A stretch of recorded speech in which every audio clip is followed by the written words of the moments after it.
For 14 years, everyone's been asking the same question. Where are the banks? Well, the answer was always hiding in plain sight. They couldn't touch the public ledger. It was just too public, too risky. But here's the twist. That wasn't a failure.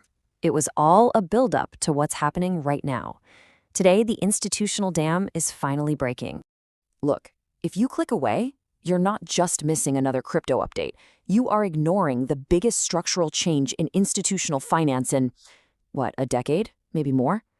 The old public ledger was a complete non-starter for any regulated entity. I mean, can you imagine a bank broadcasting all its transactions for the world to see? It's a compliance and strategic nightmare. That one single problem created the institutional lockout we've all been watching for years. And this long wait, it wasn't a mistake. It was a strategy. When you look at the roadmap, it's not random. You see the ledger's launch way back in 2012. You see the strategic moves like the potential G-Treasury integration. It all points to this exact moment, the institutional activation. This wasn't a delay, people. This was a 14-year construction project, and the final pieces are locking into place today.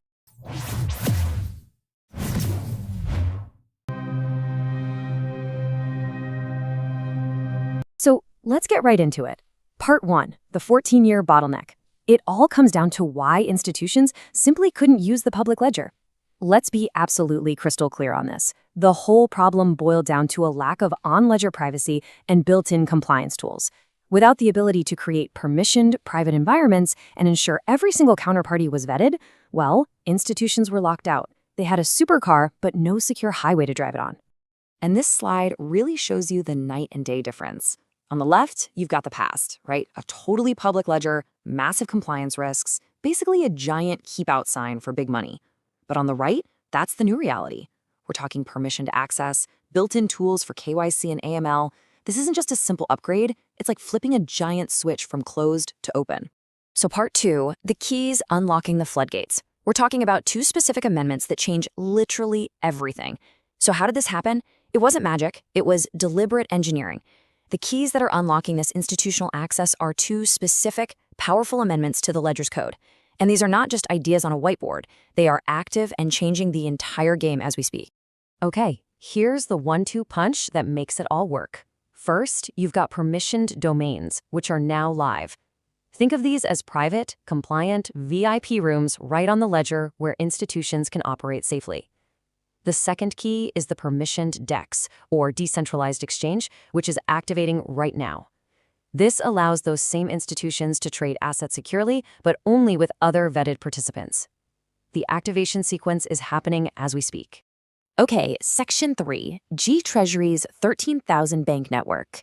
This is all about the staggering scale of the system that just got plugged in. So we've got the technical keys, but what door do they actually unlock?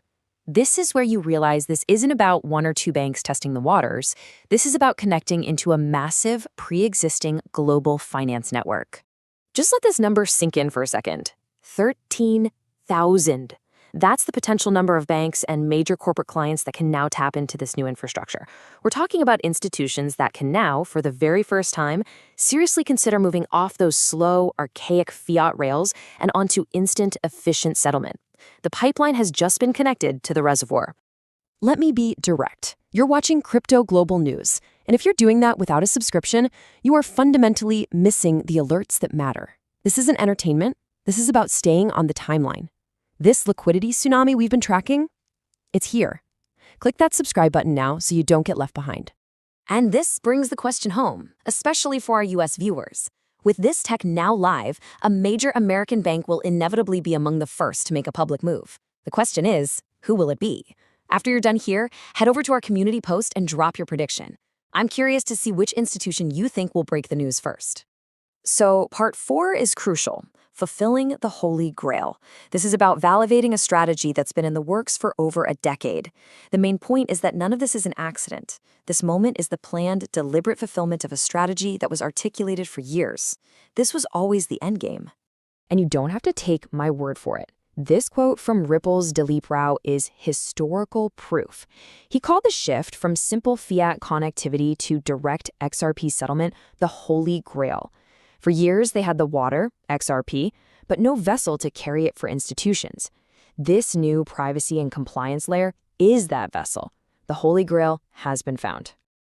And because things are moving so fast, YouTube notifications can be slow. For instant alerts, you need to be on the inside track.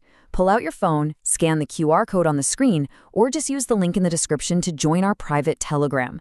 That's where the breaking updates drop first. All right, on to part 5, the next liquidity wave. So what comes after the floodgates open? Because opening the gates is just phase 1. The activation of this core infrastructure now enables a second massive wave of institutional products to be built right on top of it. This is where the next level of liquidity gets unlocked. And that next wave has a name: the lending protocol. This is the next major development. It will allow institutions to not just transact, but to earn yield on their assets directly on-chain. This will unlock entirely new pools of liquidity and further entrench XRP into the core treasury operations of these thousands of entities. So we have to end with this. The wait is over. The infrastructure has been meticulously built over 14 years. The compliance keys have been turned. The flood is here. The only question left is, are you prepared? Are you swimming or are you sinking? Now, this institutional activation is just the beginning.